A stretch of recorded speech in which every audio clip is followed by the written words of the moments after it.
We often talk about the mainstream media here on the show and how unfair and unbalanced and basically unbiased they are. But of course it takes real proof, doesn't it, to prove to people that this is exactly how the mainstream media work, not just here, but around the world.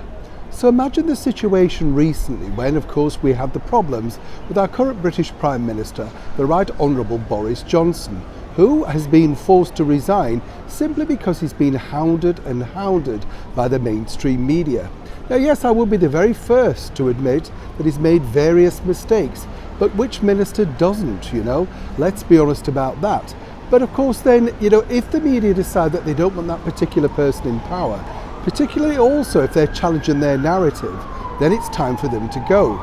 If you don't believe me, just stay tuned for this particular story. BBC was once revered as the world's most thought after broadcasting corporation, particularly throughout the war, the 1950s, right through really to the 1970s. Something really took off in the 80s where TV presenters and news hosts decided that they wanted to become stars. What you now have is a bunch of TV hosts pretending to be real journalists who really just want to be famous. That's the reason why they pop up on the likes of Strictly Come Dancing and then claim, well, it's just for fun, I'm still a serious journalist. That's right. Of course, recently we've seen a mass exodus of people. That's because they've been threatened with the salary cuts of the gravy train, where they're pulling in thousands of pounds every year, but basically forging their opinion onto you. So let me highlight what happened recently for the Right Honourable Boris Johnson.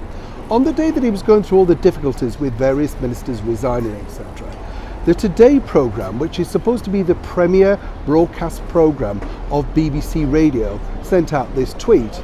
That's right, this is from a producer who was basically requesting to any ministers out there if they would like to come on the show, and perhaps maybe if they felt, obliged to, maybe they could resign live on air, like a non-entity had done on the previous evening on a very little watched satellite TV show. You see what I mean? They really just wanted to get the ratings, the shock value, and more importantly, pull down the current government. Now step forward to another premier show, NEWSNIGHT, hosted by Kirsty Walk. This is a woman a few years back who thought it was very funny on Halloween to do the Thriller dance, but she's a serious journalist.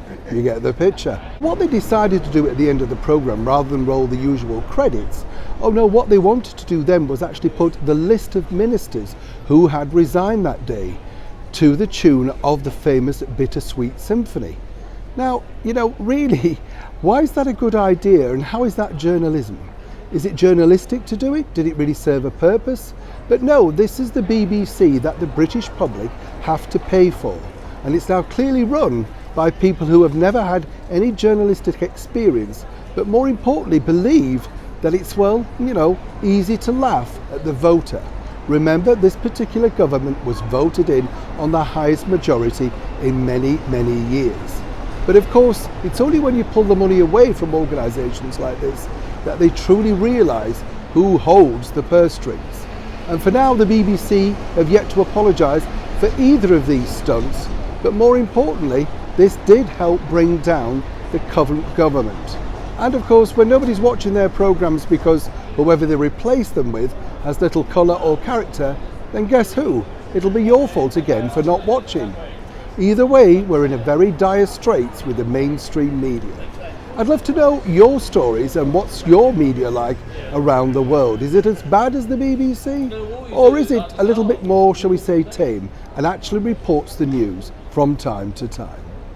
Neil Sean in the very heart of London.